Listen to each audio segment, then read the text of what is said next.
పరిశుద్ధాత్మ స్వరము ఆదరణ నీ కొరకే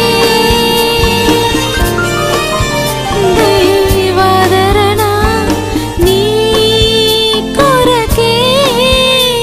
దేవుని ప్రియమైన బిడ్డలారా, ప్రభువైన యేసుక్రీస్తు వారి నామంలో మీ అందరికీ నా హృదయపూర్వకమైన వందనాలు చెల్లిస్తున్నాను. దేవుని బిడ్డలారా, ఈరోజు దేవుని యొక్క వాక్యాంశము శత్రువుపై విజయం అనే అంశం మీద దేవుని వాక్యాన్ని మనం ధ్యానం చేయబోతున్నాం. దేవుని వాక్యం ధ్యానించే ముందుగా చిన్న ప్రార్థన చేసుకుందాం.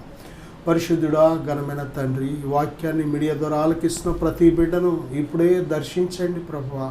మీ స్వాధీనపరచుకో తండ్రి. నాయన మీరే మాట్లాడండి. నీ బిడ్డలను బలవంతులుగా చేయండి ప్రభువా. ఇదిగో శత్రువు బంధకాల నుంచి పూర్తి విడుదల దయచేయండి అయ్యా. శత్రువు కోరల నుంచి పూర్తి విడుదల దయచేయండి ఆయన. శత్రువు సంఖ్యల నుంచి పూర్తి విడుదల దయచేయండి ప్రభువా. మీకోసం స్వతంత్రులుగా విజయవంతమైన పరిశుద్ధ క్రైస్తవ జీవితాన్ని జీవించుటకు, విశ్వాస జీవితాన్ని జీవించుటకు మీ శక్తితో నింపమని మీరే మాతో మాట్లాడమని యేసుక్రీస్తు వారి నామములో అడిగి వేడుకొనుచున్నాను తండ్రి. ఆమేన్. దేని బిడ్డలారా, ఈరోజు మన యొక్క వాక్యాంశము శత్రువుపై విజయం. నిజమే, ఈ యొక్క అంశము మరి చాలా ప్రాముఖ్యమైనది.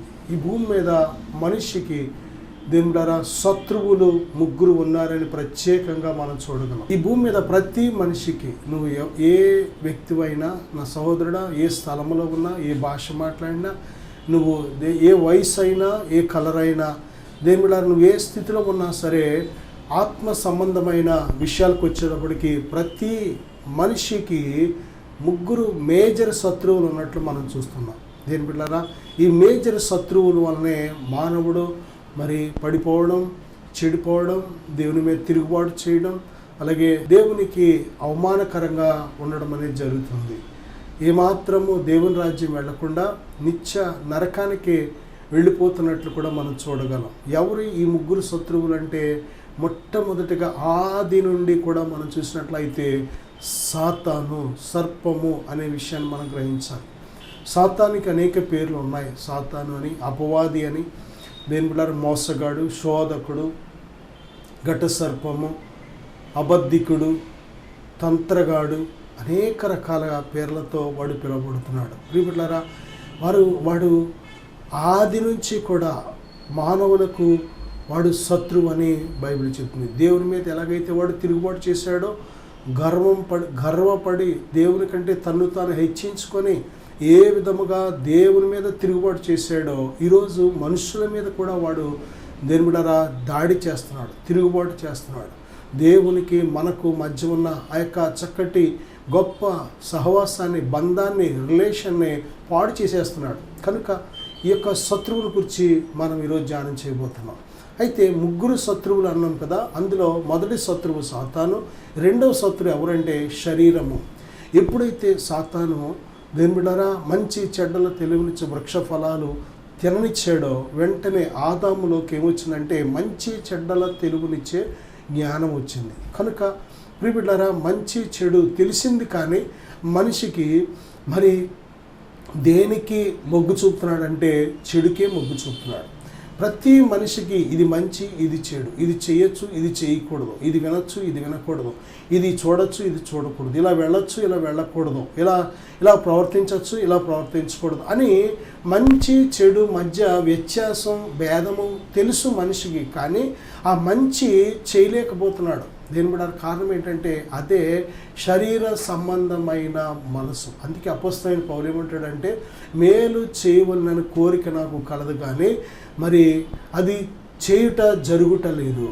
అలాగా మరి నేను చేయకూడదు చేస్తున్నాను అంటే నా యందు నివసించే పాపమే కానీ నేను కాదు అన్నాడు. అంటే నేను అంటే తను, మరి పాపము అంటే అది వేరేది. దేని బిడ్డారా తనలోనే ఉంది, తన శరీరంలోనే ఉంది పాపము అనేది బైబిల్ స్పష్టంగా హెచ్చరిస్తుంది. దేని బిడ్డారా, దేవుడు మనిషిని చేసినప్పుడు యథార్థవంతుడుగా చేశాడు. దేవుడు నిత్యము తోడుంటేనే మానవుడికి సక్సెస్, విజయము. ఎప్పుడైతే దేవుడిని వద్దనుకున్నాడో, దేవుడిని కాదనుకున్నాడో, దేవునికి దూరంగా ఉండి బ్రతకాలనుకున్నాడో, దేవుని బిడ్డలారా, అది తనకు తెలియట్లేదు. మానవుడికి దేవునికి దూరంగా ఉంటే బ్రతకచ్చు అనుకుంటున్నాడు, కానీ దేవునికి దూరంగా ఉంటే మనం బ్రతకలేము. దేవుని బిడ్డలారా, దేవుడు మనతో ఉంటేనే ఈ శరీర సంబంధమైన పాపాన్ని మనం జయించగలుగుతాం. ఎందుకంటే శరీర సంబంధమైన క్రియలు మరి స్పష్టమైనవి, అవి ఏమనగా అని ఒక ప్రత్యేకమైన లిస్ట్ను మనం చూస్తున్నాం. గలతీ పత్రిక 5వ అధ్యాయం 19 నుంచి మనం చూసినట్లయితే శరీర ఇచ్చలు, శరీర కార్యములు స్పష్టమై ఉన్నవి. అవేమనగా జారత్వము, అపవిత్రత, కాముకత్వము, విగ్రహారాధన, అభిచారము, ద్వేషములు, కలహము, మత్సరములు, క్రోధములు, కక్షలు, భేదములు, విమతములు, అసూయలు, మత్తతలు, అల్లరితో కూడిన ఆటపాటలు.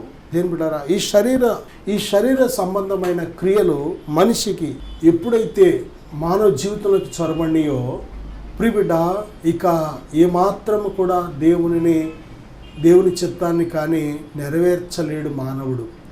మనము ఏది చేయాలనుకుంటామో అది చేయలేము. కారణం ఏంటంటే శరీరము ఆత్మకు, ఆత్మ శరీరమునకు ఇవి ఒకదానికొకటి విరోధముగా ఉన్నవి కనుక మనము ఏమి నిశ్చయించమో వాటిని చేయకుందుము అని ఆ యొక్క అపొస్తలుడైన పౌలు చెప్పినట్టు తన జీవితాన్ని గురించి ఒక మాదిరిగా ఎలాగైతే చెప్పాడో ఇక్కడ ప్రతి మనిషి కోసం కూడా సంపూర్ణమైన సత్యాన్ని బయలుపరుస్తున్నాడు. అదేమిటంటే ఆత్మకు విరోధముగా శరీరము, శరీరమునకు విరోధముగా ఆత్మ, ఇవి ఒకదానికొకటి ఆపేక్షించును.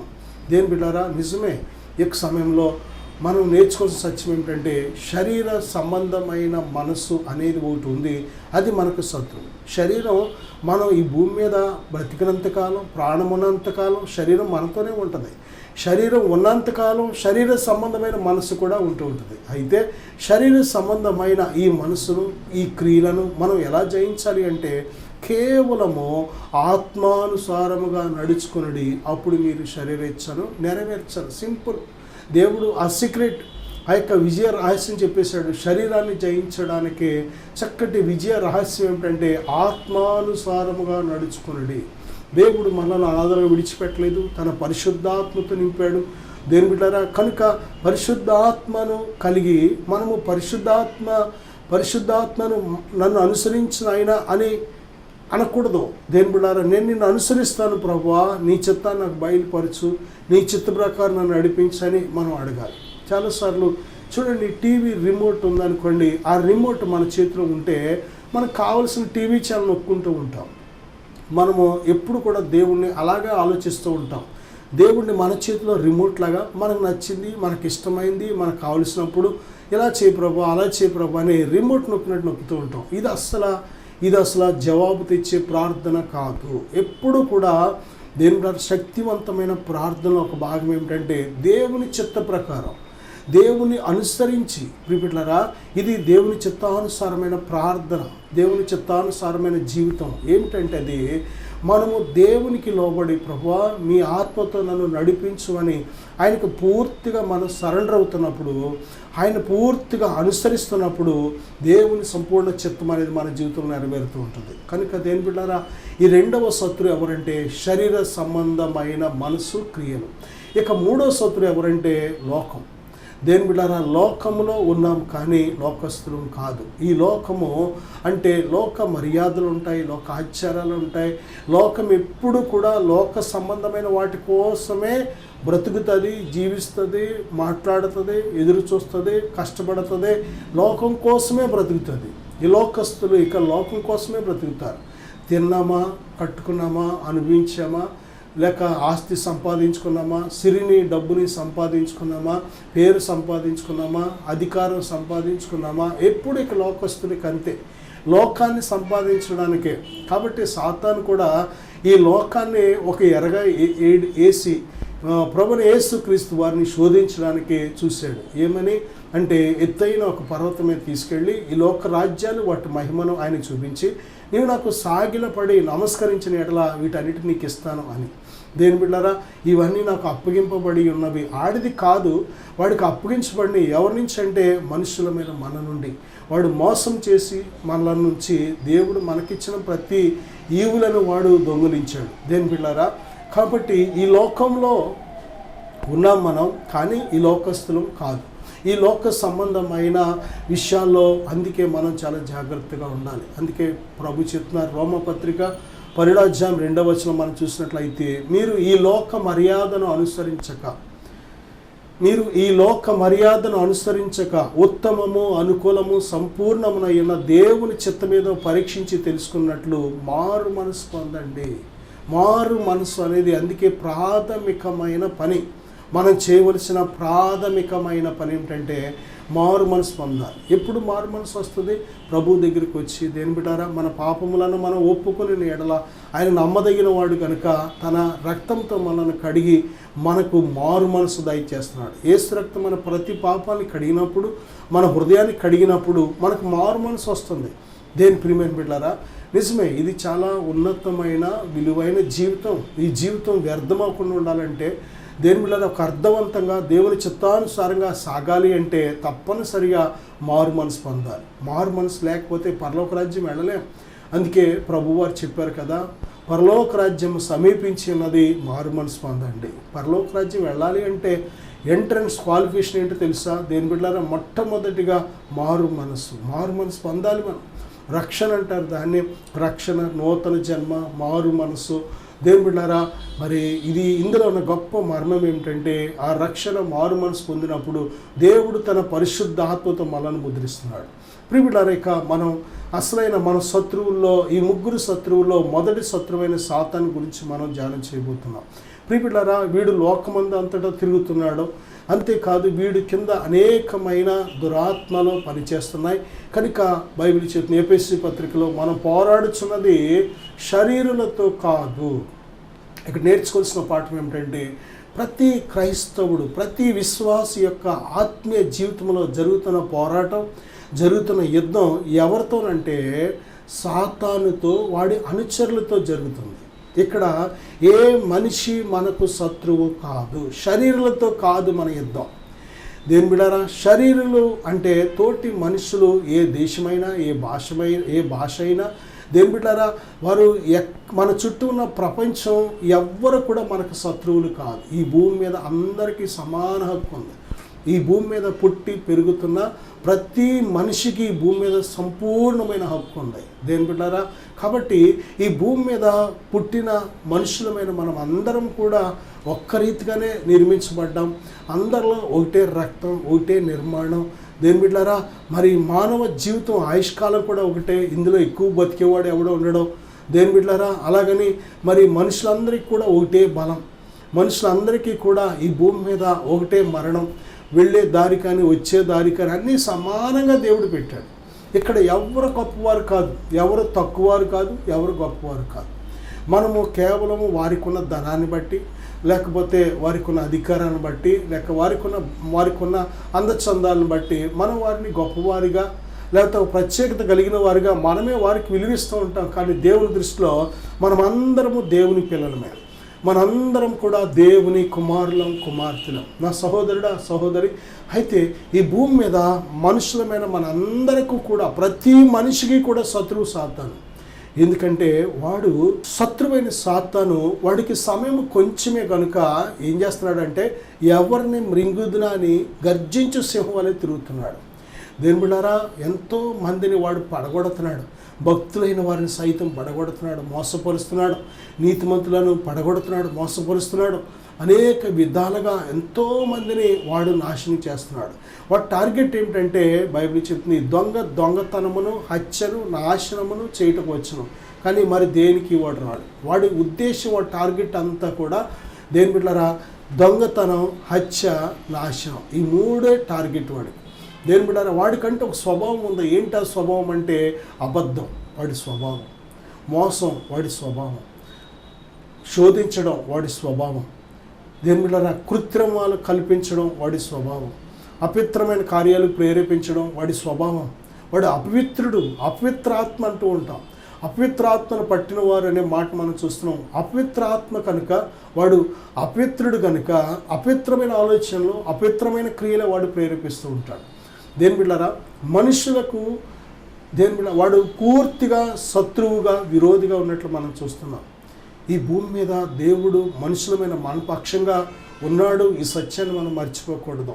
ఈ లోకంలో దేని బిడ్డారా ఎన్ని దురాత్మలు ఉన్నా, ఎన్ని మనకు విరోధంగా పనిచేసినా, ఎన్ని మన మన మన వైపు అవి గురిపెట్టినా మన పక్షంగా గొప్ప దేవుడు ఉన్నాడు. ఈ యొక్క విషయాన్ని మనం గ్రహించాలి. అందుకే బైబిల్లో యోహాను రాసిన మొదటి పత్రిక 4వ అధ్యాయం 4వ వచనంలో, చిన్నపిల్లలారా మీరు దేవుని సంబంధులు, మీలో ఉన్నవాడు లోకములో ఉన్నవాని కంటే గొప్పవాడు గనుక మీరు వారిని జయించి ఉన్నారు. చూడండి, చిన్నపిల్లలారా మీరు దేవుని సంబంధులు, మీరు దేవుని సంబంధులు. బైబిల్ చెప్తుంది దేవుని పరిశుద్ధాత్మ కలిగిన వాడు ఎవరు అంటే దేవుని సంబంధి. దేవుని ఆత్మ మీలో నివసించిన ఎడల మీరు ఆత్మ సంబంధులే కానీ శరీర సంబంధులు కారు అని స్పష్టంగా దేవుడు గ్యారంటీ ఇచ్చాడు. పరిశుద్ధాత్మను మనం కలిగినప్పుడు, పరిశుద్ధ ఆత్మ చేత మనం నడిపించబడుతున్నప్పుడు మనం ఆత్మ సంబంధులం, మనం దేవుని సంబంధులం, మనం క్రీస్తు సంబంధులం, మనం సత్య సంబంధులం. దేని బిడ్డారా, కాబట్టి ఇంత గొప్ప ఉన్నతమైన వాగ్దానాలు మనకున్నాయి. దేవునిని కలిగి ఉండడమే మనం పూర్తి విజయాన్ని మనం కలిగి ఉన్నాం. దేని బిడ్డారా, మన యుద్ధం కంటే, మన ముందున్న యుద్ధం కంటే గొప్ప విజయాన్ని మనం కలిగి ఉన్నాం. ఎందుకంటే విజయం ఇచ్చే దేవునినే మనం కలిగి ఉన్నాం. చిన్నపిల్లలారా మీలో ఉన్నవాడు లోకములో ఉన్నవాని కంటే గొప్పవాడు. లోకములో ఉన్న సమస్తమైన దురాత్మల కంటే గొప్పవాడు మన దేవుడు. దేవుని ప్రియమైన బిడ్డలారా, దేవుని శక్తి తెలియక, దేవుని యొక్క మహాత్యం తెలియక, దేవుని యొక్క అధికారం తెలియక చాలాసార్లు మనం పరిగెడుతూ ఉంటాం. ఎవరు మనల్ని విడిపించే వాళ్ళు ఎవరున్నారు, మనకు సహాయం చేసే వాళ్ళు ఎవరున్నారు, ఈ సమస్యల్లో ఈ బాధల్లో మనల్ని విడిపించే వాళ్ళు ఎవరున్నారు అని పరుగులు ఎంక్వైరీ చేస్తూ ఉంటాం. చాలా దేవుని బిడ్డలారా, ఎంత దూరమైనా సరే విడిపించే వాళ్ళ కోసం వెళుతూ ఉంటాం. కానీ ఎక్కడికి వెళ్ళక్కర్లేదు. సర్వశక్తిమంతుడైన దేవుడు, సర్వోన్నతుడైన దేవుడు. ప్రియబిడ్డ, నువ్వు ఎక్కడ ఉండి ఉన్న పడంగా ప్రభువా, యేసుక్రీస్తు ప్రభువా నాకు సహాయం చేయి అని నువ్వు ఏ క్షణమైతే అడుగుతావో ఆ క్షణమే వెంటనే నీకు సహాయం చేయడానికి సిద్ధముగా దేవుడు ఉన్నాడు. దేని బిడ్డారా, దేవుని ఆత్మ పేరు హెల్పర్, సహాయకుడు.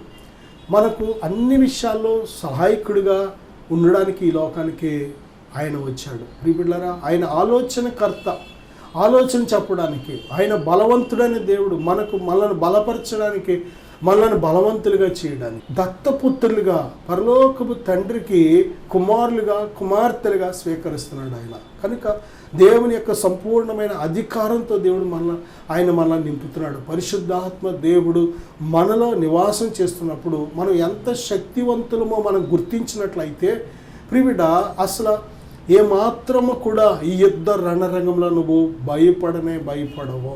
ప్రియబిడ్డ, చూడండి, మనందరం కూడా ఆత్మ సంబంధమైన యుద్ధంలో ఉన్నాం. ఈ యుద్ధంలో మన శత్రువు ఎవరంటే సాతానే, ఏ మనుష్యుడు కాదు. ప్రియబిడ్డలారా, ఏ మనుష్యుడు మనకి శత్రువు కాదు. నువ్వు దేవుని పక్షంగా ఉండడం సాతానికి ఇష్టం లేదు. నువ్వు దేవుని కోసం జీవించడం సాతానికి ఇష్టం లేదు. నువ్వు దేవుని మహిమపరచడం సాతానికి ఇష్టం లేదు. నువ్వు దేవునితో నడవడం సాతానికి ఇష్టం లేదు. నువ్వు పరిశుద్ధంగా జీవించడం సాతానికి ఇష్టం లేదు. నువ్వు నీతిగా బ్రతకడం సాతానికి ఇష్టం లేదు. నువ్వు విశ్వాసంతో జీవించడం సాతానికి ఇష్టం లేదు. నువ్వు దేవుని యందు భయభక్తులు కలిగి ఉండడం సాతానికి ఇష్టం లేదు. ఈ లోక అధికారి వాడు, ఈ లోకాన్ని మానవులను మోసం చేసి వాడు సొంతం చేసుకున్నాడు వాడు. కాబట్టి ఈ లోకంలో ఉన్నాము కానీ లోకస్తులం కాదు. సర్వాధికారి అయిన దేవుడు మనను ఈ లోకంలో నుండి పిలుచుకున్నాడు, ఏర్పాటు చేసుకున్నాడు, ప్రత్యేకించుకున్నాడు. కాబట్టి ఈ పిలుపుకు తగినట్లు నువ్వు జీవిస్తుంటే శత్రువు ఏమాత్రం అంత ఈజీగా నేను విడిచిపెట్టడం. శత్రువు చాలాసార్లు దేని బిడ్డారా నీ మీద దాడి చేయాలని వాడు వస్తూ ఉంటాడు, విజిట్ చేస్తూ ఉంటాడు. యోబు గ్రంథాన్ని మనం చూసినట్లయితే యోబు దేవుని యందు భయభక్తులు కలిగి న్యాయవంతుడిగా, యథార్థవంతుడిగా, చెడుతనాన్ని విసర్జించిన వాడిగా జీవించాడంట. అయితే శత్రువైన సాతాను గురించి దేని బిడ్డారా మనం నేర్చుకున్నట్లయితే దేవుడు అడుగుతున్నాడు సాతాన్ని ఏమనంటే, ఇదిగో నా సేవకుడని యోబు సంగతి ఆలోచించావా, చూసావా అని అడుగుతున్నప్పుడు అప్పుడు సాతాను చెప్తున్న మాట దేవుని సన్నిధిలో ఏమనో తెలుసా? దేని బిడ్డారా, నీవు యోబుకు కలిగిన దాని అంతటికి కంచె వేసితివి కదా అని చెప్తున్నాడు. కంచె నిజంగా దేవుని యందు భయభక్తులు కలిగిన వారికి, దేవుని ప్రేమించే వారికి, దేవుని యందు విశ్వాసం ఉంచి బ్రతికే వారికి దేవుడు కంచె వేస్తున్నాడు ఈ భూమి మీద. దేవుని కంచె లేకపోతే శత్రువైన సాతాను ఎప్పుడో మనలను చంపేశాడు. చంటి పిల్లలకు దేవుడు కంచె వేస్తున్నాడు, లేకపోతే ఎప్పుడో చంటి పిల్లలు చంపేసేవాడు. దేవుని బిడ్డలారా, ఈ భూమి మీద ఒక ఆత్మ సంబంధమైన యుద్ధం ప్రతి క్షణం కూడా జరుగుతుంది. ఈ విషయాన్ని మనం గ్రహించాలి. ఎప్పుడు కూడా శత్రువు ఈ భూమి మీద దేవుని పిల్లల మీద ఎప్పుడు కన్నేసి ఎప్పుడు పడకూడదామా, ఎప్పుడు పాడు చేద్దామా, ఎప్పుడు నాశనం చేద్దామా అని వాడు ఎప్పుడు పంచి ఉంటాడు. విషయాన్ని మనం మర్చిపోకూడదు. శత్రువు మనుషులు కాదు, శత్రువులు సాతాను వాడి యొక్క సంబంధమైన ఆత్మలన్నీ కూడా మనుషులకు శత్రువులనే విషయాన్ని మనం గ్రహించాం. దేవుని బిడ్డలారా, దేవుని యొక్క సన్నిధి నుండి ఆ రోజు గెంటివేయబడిన ప్రతి ఆత్మ కూడా, ప్రతి దేవదూత కూడా దురాత్మలుగా వారు ఈ ఆకాశ మండలాన్ని ఆవరించి వారు ఈ భూమి మీద ఉన్న ప్రతి మనిషికి విరోధముగా వారు పనిచేయడం అనేది మనం చూస్తున్నాం. దేవుని బిడ్డలారా, అయితే దేవుడు నమ్మదగిన వాడు కనుక ఆయన యందు భయభక్తులు కలిగిన వారికి నిత్యము కాపుదల భద్రత దయచేస్తున్నాడు కనుక భయపడవలసిన పని లేదు. ఆయన కంచె, ఆయన కాపుదల ఉంది కనుకనే ఈ రోజు వరకు కూడా నీవు నేను మనం దేవుని బిడ్డలారా సజీవులుగా ఉన్నాం. మరి ఈ శత్రువుని ఎలా జయించాలి? ప్రియ బిడ్డలారా, ఎలాగా? బైబిల్ గ్రంథంలో మనం చూసినట్లయితే మత్తయి సువార్త 15వ అధ్యాయం 28వ వచనం కానీ, అపొస్తలుల కార్యాలు 26వ అధ్యాయం 18వ వచనం కానీ మనం చూసినట్లయితే అక్కడ ఒక సహోదరి ఉన్నది. ఆమె కుమార్తె దెయ్యము పట్టి బహు బాధపడుతుంది. అయితే ఆమె ప్రభు దగ్గరికి వచ్చి ప్రభుని వేడుకుంటుంది, గోచాడుతుంది, ఏడుస్తుంది. ప్రభువా, నా కుమార్తె దెయ్యము పట్టి బహు బాధపడుతుంది, ఆమెను స్వస్థపరచు ప్రభు అని. దేని బిడ్డలారా, అయినా సరే ప్రభువారు ఆమెకు జవాబు ఇవ్వలేదు.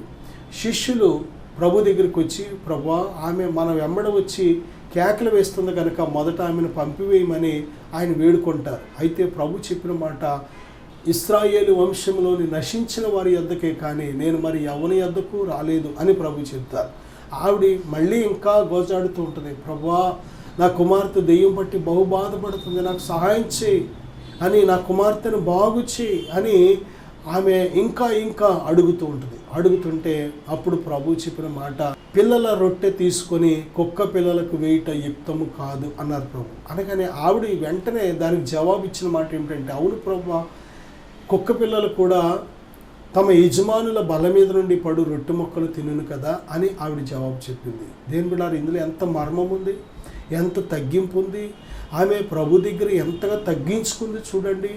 నిజమే, ఆమె అడిగింది కుక్క పిల్లలు కూడా తమ యజమానుల బల మీద నుండి పడు రొట్టె ముక్కలు తినును కదా. నిజమే ప్రభువా, చాలాసార్లు మన యొక్క విశ్వాస స్థాయి చాలా ప్రాముఖ్యమైనది. విశ్వాసము లేకపోతే దేవునికి ఇష్టడైనట్టు అసాధ్యం. విశ్వాసం లేకుండా దేవుని యొద్దకు మనం వచ్చినా ఏమీ పొందుకోలేం, ప్రార్థించినా ఏమీ పొందుకోలేం. విశ్వాసం లేకపోతే దేవునితో నడవలేం. విశ్వాసం లేకపోతే మనం చేసేదంతా కూడా వేషధారణ భక్తి.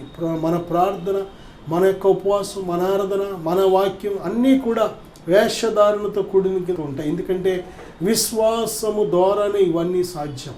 దేవుని యొద్దకు వచ్చిన మనము విశ్వాసాన్ని ధరించుకోవాలి. ఆమె విశ్వాసంతో వచ్చింది ప్రభు దగ్గరికి, కాబట్టి విశ్వాసంతోనే ఆమె జవాబు చెప్పింది, అవును ప్రభువా, కుక్క పిల్లలు కూడా తమ యజమానుల బల మీద నుండి పడు రొట్టె ముక్కలు తినును కదా అని చెప్పినప్పుడు వెంటనే ప్రభు వెనుకకు తిరిగి, అమ్మా, నీ విశ్వాసము గొప్పది, నీవు కోరినట్టే నీకు అవునుగాక అని ఆమెను వెంటనే పంపించేశారు. ఇంటికి వెళ్ళి చూసేటప్పటికి ఆమె కుమార్తె బాగుపడి ఉండడం ఆమె చూసింది. నా సహోదరుడా, విశ్వాసము ఎంత గొప్పదంటే శత్రువు వేసే అగ్ని బాణాలన్నిటినీ కూడా ఆర్పగలిగినంత శక్తివంతమైనది. విశ్వాసం అనేది ఒక డాలు లాంటిది. శత్రువు వేసే అగ్ని బాణాలను నీకు తగలకుండా అడ్డు పెట్టుకోవడానికి ఉపయోగపడుతూ ఉంటుంది.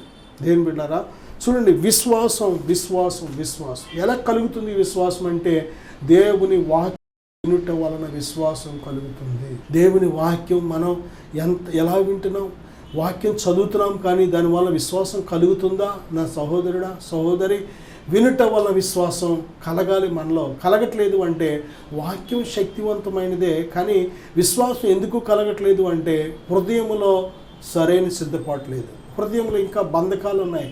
హృదయంలో ఇంకా క్షమించలేని స్వభావం, హృదయంలో గర్వం, హృదయంలో భక్తిహీనత, హృదయంలో తిరుగుబాటు, హృదయంలో అస్థిరత్వం, ఇలాగా ఏవైతే హృదయంలో కొన్ని రకాల గుణాలు, దేవుడారా క్షమించలేని స్వభావం, తగ్గించుకోలేని స్వభావం, ఇలాగ కొన్ని స్వభావాలు ఎప్పుడైతే ఉంటాయో ఆ స్వభావాలతో మనం కానీ వాక్యాన్ని ధ్యానించినట్లయితే, చదివినా ధ్యానించిన ఆ వాక్యం నిష్ప్రయోజనం అయిపోతుంది. కాబట్టి వాక్యం ఫలించాలి అంటే చదివే హృదయాన్ని ముందుగా మనం సిద్ధపరచుకోవాలి. దేని ప్రియమైన బిడ్డలారా, ఇక్కడ మనం చూసినట్లయితే విశ్వాసము ద్వారా శత్రువైన సాతాన్ని అతి సులువుగా మనం జయించవచ్చు. రెండవదిగా మనం చూసినట్లయితే మత్తయి సువార్త 12:28 అలాగే మత్తయి సువార్త, లూకా సువార్త 11:20 మనం చూస్తే ప్రభు చెప్తున్నారు, దేవుని ఆత్మ వలన నేను దయ్యములను వెళ్ళగొట్టుచున్న ఎడల నిశ్చయముగా దేవుని రాజ్యము మీ వద్దకు వచ్చి ఉన్నది. చూడండి, శత్రువైన సాతాన్ని వెళ్ళగొట్టడానికి తప్పనిసరిగా మనము పరిశుద్ధాత్మను కలిగి ఉండాలి. పరిశుద్ధాత్మను పొందుకోవాలి. పరిశుద్ధాత్మ చేత మాత్రమే దయ్యాలను వెళ్ళగొట్టగలుగుతాం. దేని బిడ్డారా, పరిశుద్ధాత్ముడు నీలో ఉన్నప్పుడు నీ నోటి మాట ఎంత పవర్ఫుల్గా ఉంటుందంటే ఎటువంటి చీకటినైనా సరే, ఎటువంటి దురాత్మనైనా సరే ఒక్క మాట చేత వెళ్ళగొట్టగలుగుతూ ఉంటాం. నా సహోదరుడా, దేవునితో మనకున్న ఆ యొక్క సంబంధం అనేది చాలా ప్రాముఖ్యమైనది. విశ్వాసాన్ని, దేని బిడ్డారా, ఆత్మీయ జీవితాన్ని కానీ లేక విశ్వాస జీవితాన్ని మరి మూడు కేటగిరీలుగా మనం వర్ణించవచ్చు. Deeper, deepest. చూడండి, ఏ స్థాయిలో మనం ఉన్నాం. ఈ డీపర్, డీపెస్ట్ అనే ఈ 3 స్థాయిల్లో దేని బిడ్డలారా, ఏ స్థాయిలో ఉన్నావో ఆ స్థాయిలో ఏమేమి విజయాలు పొందుకోగలవో ఆ విజయాలను అనుభవించగలుగుతూ ఉంటాం. దేని బిడ్డలారా, డీప్ అనే స్థాయిలో ఉండి డీపర్ అనే స్థాయిలో అద్భుతాలను చేయలేవు. డీపర్లో ఉండి డీపెస్ట్లో చేయవలసిన కార్యాలను చేయలేవు. ఎందుకంటే దేని బిడ్డారా, ఈ 3 స్థాయిలు, విశ్వాస స్థాయిలు చాలా ప్రాముఖ్యమైనవి మనకు. చూడండి, యేసుక్రీస్తు ప్రభువారి యొద్దకు కొంతమంది మరి దెయ్యం పట్టిన ఒక వ్యక్తిని తీసుకొస్తే ఆ శిష్యులు ఉదయం నుంచి సాయంత్రం వరకు గద్దిస్తారు, కానీ దెయ్యం వెళ్ళకపోయేటప్పటికి మరి ప్రభుని యేసుక్రీస్తు వారు ఆ దెయ్యాన్ని వెళ్ళగొట్టిన తర్వాత ఆయన ఒంటరిగా ఉన్నప్పుడు, ప్రభా మేము ఎందుచేత ఆ దెయ్యంని వెళ్ళగొట్టలేకపోయామని అడిగినప్పుడు ప్రభు చెప్పిన మాట ఏమిటంటే, ప్రార్థన వలననే, ఉపవాసము వలననే, బ్రాకెట్లో ఉపవాసము వలననే తప్ప మరి దేని వలనను ఇటువంటిది పోవుట అసాధ్యము అని ప్రభు చెప్తారు. చూడండి, మన ప్రార్థనా జీవితం కూడా ఎలా ఉండాలంటే లోతుకు వెళ్ళాలి. మన ఉపవాస ప్రార్థన జీవితం కొంచెం లోతుకు వెళ్ళాలి. మన విశ్వాస జీవితం లోతుకు వెళ్ళాలి. మన భక్తి జీవితం కొంచెం లోతుకు వెళ్ళాలి.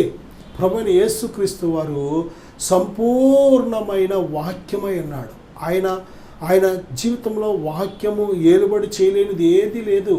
ఆయన సమస్తము కూడా వాక్యము చేత నింపబడి నడిపించబడ్డాడు. ఆయన మొదటిగా బైబిల్ చెప్తుంది, దేవుని ఆత్మను మనం పొందుకోవాలి. దేవుని ఆత్మకు దూరముగా నువ్వు ఉంటే, దేవుని ఆత్మను పొందుకోకుండా ఉంటే కనీసం డీప్లో ఉన్న సమస్యలు కూడా నువ్వు సాల్వ్ చేయలేవు. దేవుని ప్రియబిడ్డ, బైబిల్ చెప్తుంది దేవుని ఆత్మ వలన మాత్రమే సాధ్యం. నేను మీకోసం చిన్న ప్రార్థన చేస్తాను. పరిశుద్ధుడా, ప్రేమగల తండ్రి, ఈ వాక్యాన్ని ఆలకించిన ప్రతి బిడ్డ మీ ఆత్మను పొందుకొనుటకు సహాయం దయచేయండి. ఆయన విశ్వాసములో భాగ్యవంతులుగా సిద్ధపరచమని, ప్రతి శత్రువైన సాతాను వాడి క్రియల మీద సంపూర్ణమైన విజయాన్ని బిడ్డలకు దయచేయమని యేసుక్రీస్తు నామములో ప్రార్థిస్తున్నాను తండ్రి. ఆమేన్. God bless you.